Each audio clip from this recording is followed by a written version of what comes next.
స్మరణాత్, స్మరణము మనస్సుకు సంబంధించినది.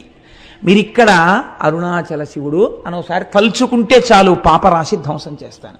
పోనీ అలా తలుచుకోగలవా? ఇది కూడా కుదరదన్నారు అనుకోండి, ఇంకా నేను మిమ్మల్ని ఉద్ధరించలేనని ఈశ్వరుడితో అనిపించుకోకూడదు కదా, అందుకని తప్పకుండా అన్నారు. స్మరణాత్ అరుణాచలే, కేవలము స్మరించినంత మాత్రం చేత పాపరాశిని ధ్వంసము చేయగలిగినటువంటి క్షేత్రము అరుణాచల క్షేత్రము.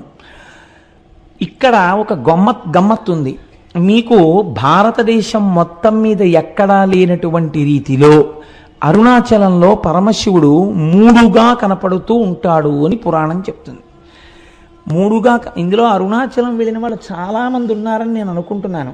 నాకు తెలియడం కోసం, సంతోషించడం కోసం, అరుణాచలం వెళ్ళిన వాళ్ళు ఎంతమంది ఉన్నారో ఒక్కసారి చెయ్యెత్తండి సభలో. ఓ చాలామంది ఉన్నారండి, వెళ్ళవలసి